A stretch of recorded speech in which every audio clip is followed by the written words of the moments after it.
Arga sudah sampai di lantai 1 dan melewati lorong di bangsal belakang rumah sakit Brahmana ketika waktu telah menunjukkan pukul 11 malam lebih. Sesuatu seperti tengah memburunya.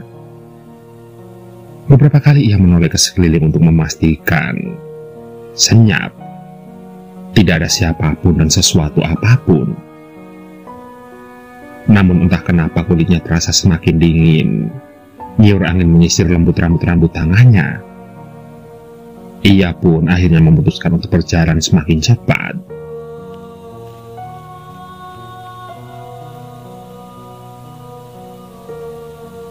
Setibanya di tempat parkir, Arga langsung menekan remote kunci mobilnya dari jarak 10 meter, membuat sedan hitam yang terparkir di pojokan berbunyi dengan lampu depan yang menyala beberapa kali.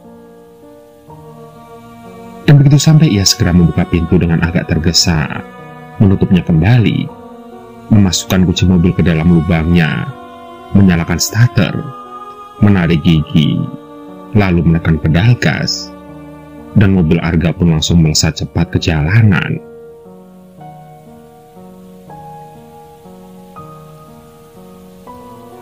Sore itu Arga mendapat kabar dari rumah sakit Brahmana, rumah sakit tempatnya bekerja, bahwa dia diminta untuk menangani sebuah kasus pengidentifikasian mayat. Dan kasus ini adalah pengidentifikasian pertamanya semenjak 4 bulan Arga menjadi seorang dokter forensik.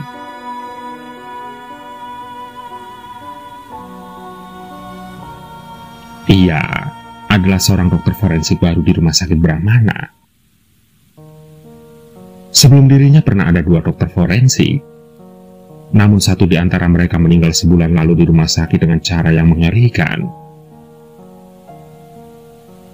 Dokter itu meninggal di kamar mayat tepat setelah selesai melakukan proses penjahitan organ tubuh si korban yang sedang ditanganinya. Itu adalah mayat seorang perempuan berusia 27 tahun yang meninggal karena tusukan benda tajam dan ditemukan di jalanan. Kasus itu pun akhirnya ditutup tanpa keputusan yang jelas tentang siapa pelakunya oleh pihak penyidik. Kasusnya malah berpindah dan melebar pada persoalan kematian misterius sang ahli forensik yang menanganinya, Dr. Adi.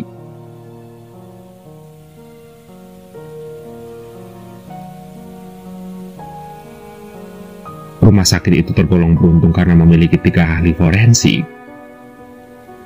Selain karena pekerjaan ini masih cukup langka di Indonesia, orang awam pun masih memandang negatif pekerjaan ini. Ada yang menganggapnya sebagai tindakan bodoh, banyak juga yang mengutuk. Karena pekerjaan sebagai seorang ahli forensik dinilai sebagai pekerjaan orang berdarah dingin yang tidak memiliki hati nurani, yang dengan mudahnya mengotak-atik tubuh mayat. Namun, Arga tidak ambil pusing. Meski seringkali keraguan menghampiri dan ketakutan mencuat di sela-sela suara hatinya, hasrat untuk melakukan pekerjaan tersebut ternyata jauh lebih besar. Lagi pula, bukankah setiap orang memang memiliki kenyamanannya tersendiri terhadap pekerjaan yang ia miliki, sekalipun orang lain menganggapnya tidak lazim?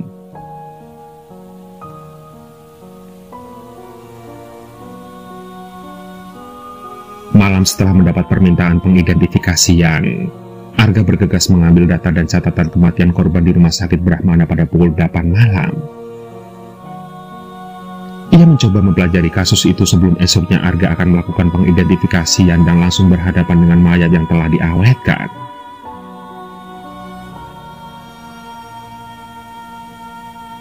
Malam itu pukul 11 lebih, Dr. Martin, salah seorang ahli forensik senior lainnya di rumah sakit Brahmana, tengah membuka kunci pada pintu kamar mayat. Ia masuk ke ruangan tersebut tanpa ekspresi. Wajahnya datar. Dan sesaat setelah menutup pintu kembali, Dr. Martin berjalan menuju ke salah satu lemari mayat yang berada di ujung kiri ruangan. Dan ketika hendak mencabut kunci yang masih menempel, ia mendapati lemari tersebut dalam keadaan tidak terkunci. Padahal, sebelumnya ia ingat betul ia telah mengunci lemari itu. Ia lantas melihat ke dalam, dan tampak sesuatu seperti berubah posisi. Benda itu terletak sedikit lebih dekat dengan pintu sekarang.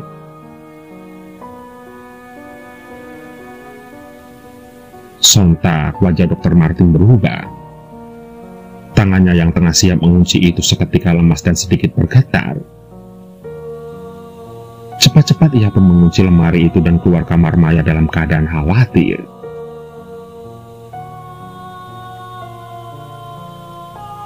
Ada yang melihatnya, ucapnya dalam hati. Ia sedikit kesal.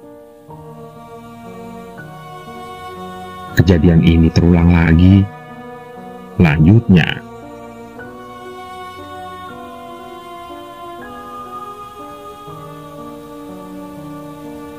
"Apa kamu sudah mempelajari berkas-berkas korban?"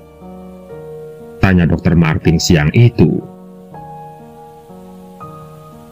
"Sudah, Dok," jawab Arga sambil meletakkan ponsel yang sebelumnya tengah ia mainkan ke dalam saku celananya.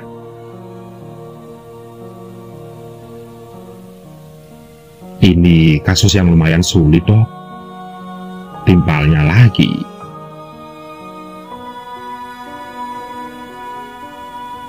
"Ini penanganan kasus pertamamu. Kalau bisa pelajari sebaik mungkin ya," ucap Dr. Martin menyeringai dengan mulut sebelah kanannya yang dinaikkan sedikit. "Baik, memang sudah sepatutnya, Dok," jawab Arga. Dr. Martin menghela napas panjang. Ia kemudian membenarkan letak kacamatanya yang tidak bergeser. "Berhati-hatilah. Dr. Adi meninggal saat melakukan otopsi. Mungkin hal itu bisa saja terjadi padamu," ucap Dr. Martin memperingatkan. Matanya cukup menelisik tajam dengan menaikkan kembali mulut sebelah kanannya yang memberi kesan tersembunyi. Arga hanya menanggapinya dengan senyum canggung. Ia lalu bertanya perihal kematian Dr. Adi dengan wajah lebih serius. "Apa kasus Dr. Adi masih belum tuntas?" tanya Arga.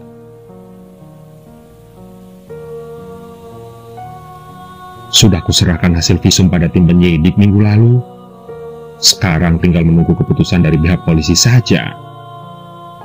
Tetapi mungkin kasus ini akan tetap menjadi misteri," jelas Dr. Martin sambil siap-siap untuk beranjak dari hadapan Arga. Arga mengangguk sambil tersenyum sewajarnya. Ia pun membiarkan Dr. Martin berlalu dari hadapannya yang pergi dengan raut datar.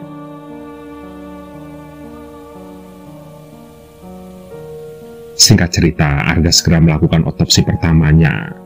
Ia dan timnya akan melakukan pemeriksaan eksternal pada siang hari. Pemeriksaan yang hanya membutuhkan waktu 1 jam saja. Tidak banyak hal baru yang didapat melalui pemeriksaan, selain sedikit fakta tambahan perihal karakteristik tubuh korban, tanda atau keanehan seperti memar pada kulit korban, dan perihal pakaian yang dikenakannya.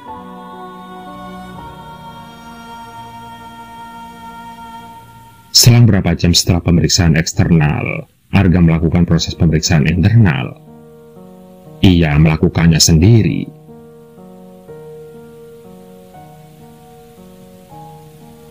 Arga meletakkan mayat wanita yang terbujur kaku itu di tengah-tengah ruangan dan menaruh segala macam peralatannya di samping mayat pada meja yang lebih kecil. Mendadak, kegugupan muncul dalam benaknya. Perlahan Arga menaikkan dadanya yang tiba-tiba berdetak kencang. Pelipisnya semakin basah akan keringat kendati ruangan sudah dalam kondisi ber-AC. Bahkan keringat semakin bercucuran dari dahi, pelipis dan wajahnya.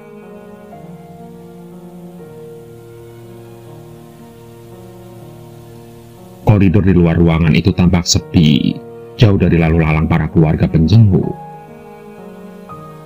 Arga melihat Arroji.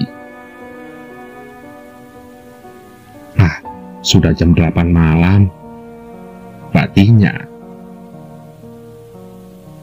Kalau cepat, proses pemeriksaan internal itu kemungkinan selesai pukul 10 malam.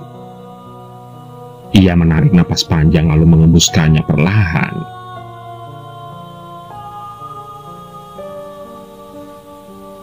Arga mulai membentuk pola sayatan dengan huruf Y di beberapa titik, dan setelahnya ia membedah tubuh mayat wanita itu.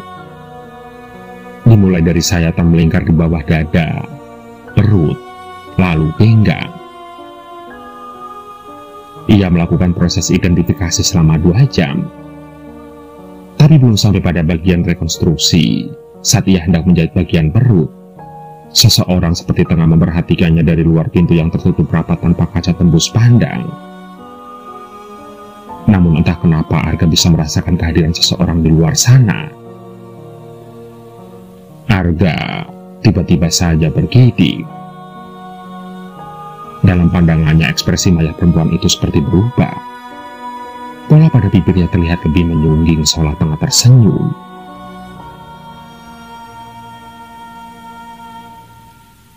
Singkat cerita, kurang dari 1 jam kemudian Arga pun telah selesai menjahit semua bagian tubuh yang telah diotopsi. Ia kemudian memasukkan kembali tubuh itu ke dalam lemari mayat yang terletak di bagian tengah. Ia melirik sedikit pada lemari di sebelah kiri. Lemari tempat para mayat sebenarnya tidak dikunci. Namun ada beberapa yang mesti dikunci karena suatu hal yang sangat privasi. Dan Dr. Martin sebagai ahli forensik senior lah yang memegang kuncinya.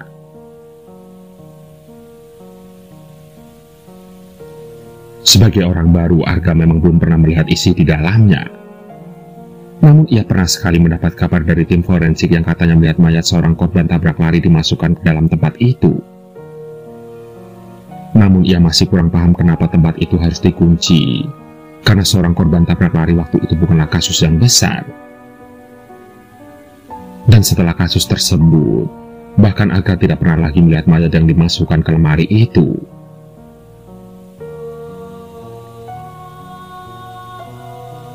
Arga pun mendekat, mencoba untuk melirik sedikit di dalamnya. Ia membuka perlahan, tidak lebar. Hanya sekitar 45 derajat pintu itu ia buka. Tampak gelap di dalam. Ia tidak melihat apapun sampai ia menundukkan tubuhnya dan memindai lekat-lekat isi di dalamnya. Dan benar, ada suatu benda seperti kantung.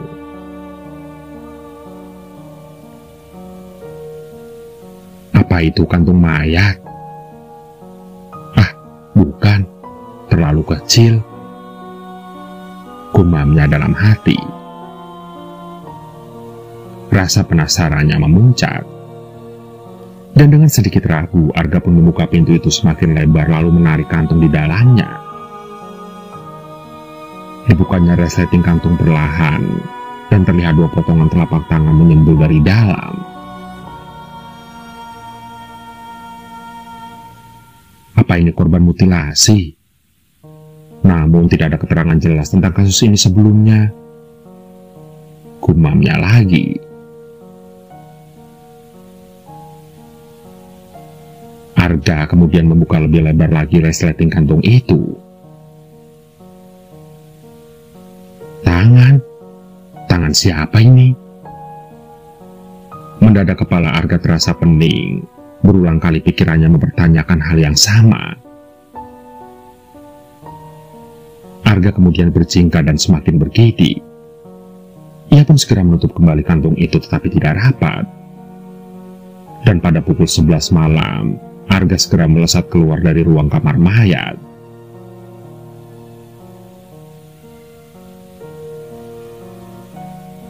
Keesokan hari pada pukul 4 sore seorang suster berlari ketakutan di sebuah lorong bangsal mawar ketika Arga tengah belok ke tempat itu.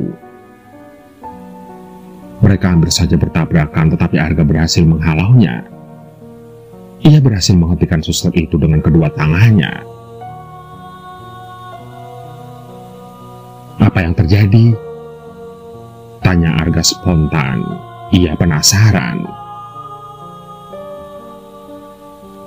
Ada apa? Arga bertanya dengan nada memaksa. Bukankah Natali meninggal dengan tubuh utuh? Suster itu meregang raut ketakutan. Aku sudah memeriksanya, tetapi ada yang aneh. Dan saat aku membuka sedikit kain kafalnya, aku menemukan 2 pergelangan tangannya sudah tiada. Ucap suster itu setengah gelagapan. Dan tanpa banyak bicara lagi, Arga pun langsung melesat ke arah kamar mayat meninggalkan suster itu yang masih dengan raut wajah ketakutan.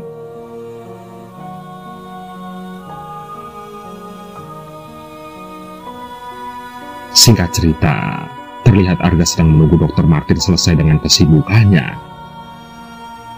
Dan pada pukul 11 malam, akhirnya dokter itu mendatangi ruangan Arga dan segera menuju ke kamar mayat secara bersama. "Lihat ini, Dok," tunjuk Arga pada mayat wanita itu setelah mereka sampai di ruangan mayat.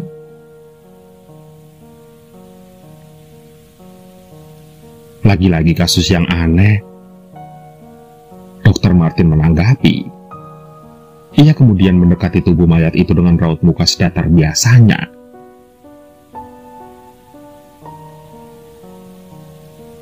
"Kapan ini terjadi?" tanyanya.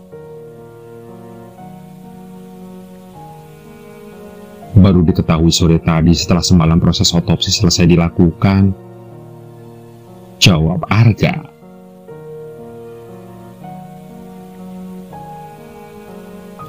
"Rumah sakit ini semakin kaya saja akan hal-hal mistis," ucap Dr. Martin sambil mengamati lengan mayat itu yang sudah tidak memiliki pergelangan tangan. Kemudian ia berputar-putar di sekitar ranjang yang menopang tubuh itu dengan tatapan serius, sementara mulutnya mengecak-ecak dengan kepala yang digeleng-gelengkan.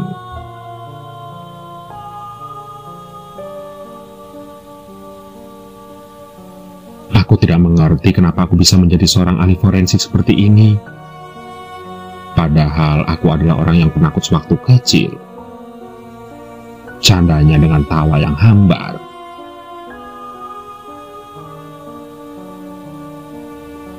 Arga memperhatikan jelas apa yang dilakukan dokter itu.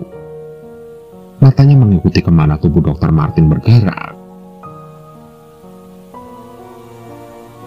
"Oh iya, Dok," ucap Arga sambil mendekati lemari mayat di sebelah kiri.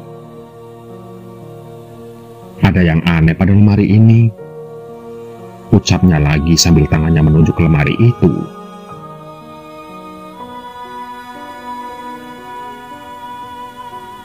"Kamu tahu, ada sebuah kepercayaan di dunia ini yang memuja tangan. Mungkin kamu belum pernah mendengarnya. Ya, hanya sedikit. Sedikit saja orang di dunia ini yang mempercayainya," ucap Dr. Martin sambil mendekat ke arah Arga dengan seulas senyum yang tanggung.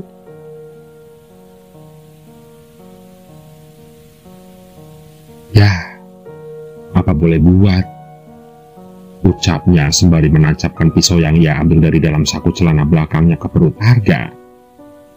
Ia lalu memutar-mutar pisau itu beberapa kali sebelum mencabutnya. Dan Arga dibuatnya tidak berdaya, tapi dia masih mempunyai sedikit kesadaran.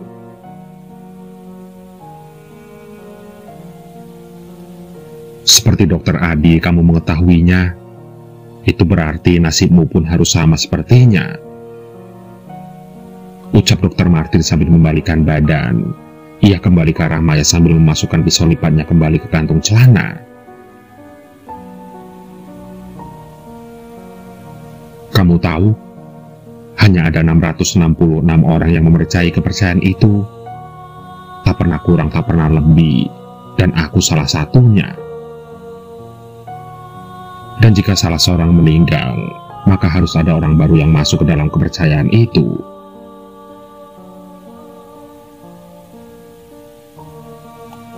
"Dalam kepercayaan kami, tangan adalah bentuk nyata dari kiasan istilah bernama Tuhan. Dan tangan perempuan dewasa yang belum menikah adalah wujud simbolis sebuah tangan Tuhan. Dan tangan-tangan mereka lah yang akan mengembalikan istriku," ucap Dr. Martin.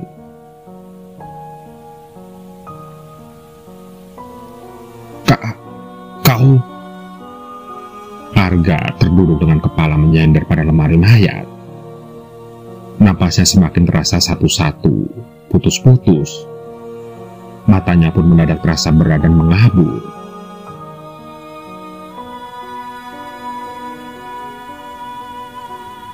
Kepercayaan aneh ini adalah turunan dari kepercayaan voodoo dari Afrika yang berkembang di Kalimantan.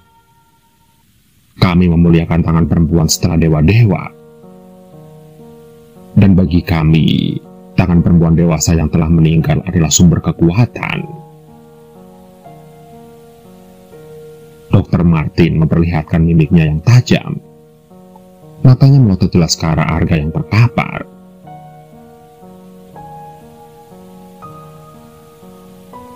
Aku hanya perlu 666 tangan dari mayat perempuan yang baru meninggal dan tanpa goresan.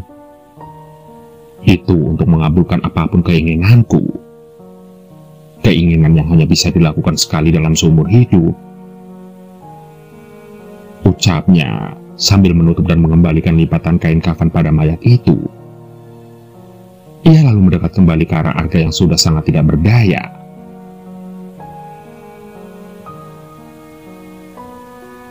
Nasibmu akan sama seperti Dokter Adi. Lanjutnya mengakhiri.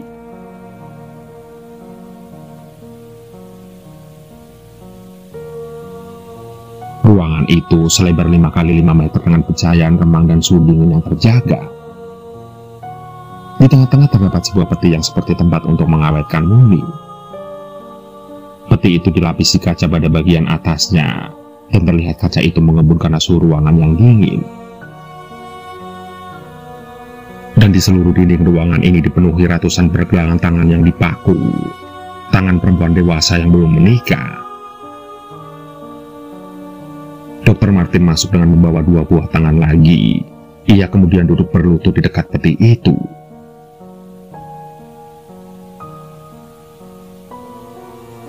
Kupersembahkan tangan ke-332 dan 333 ini untukmu, sayangku.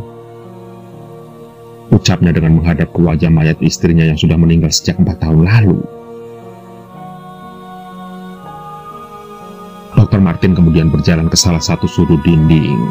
Ia memaku kedua tangan itu. Lalu ia kembali lagi ke tempatnya semula, berlutut menghadap wajah istrinya yang beku.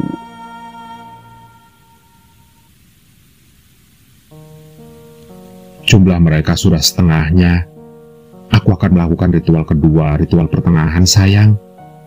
Dan setengah rohmu akan kembali.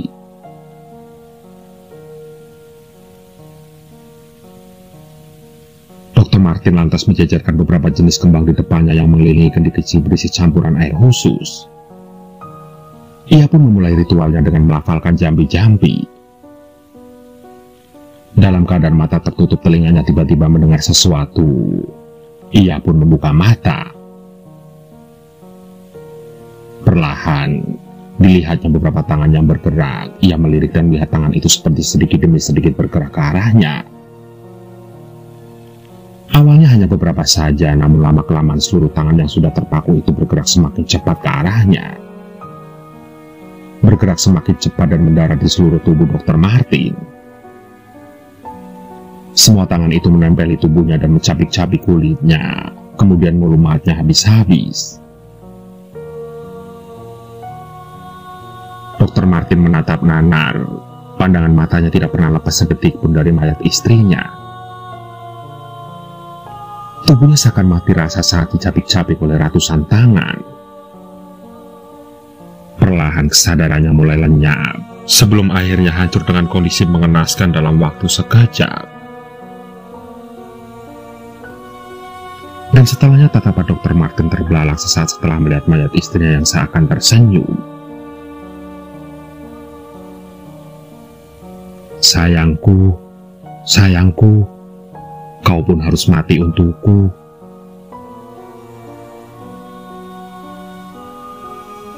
Dan itu adalah kata-kata terakhir yang didengar oleh Dr. Martin sebelum semuanya menjadi gelap dan hilang tidak bersisa.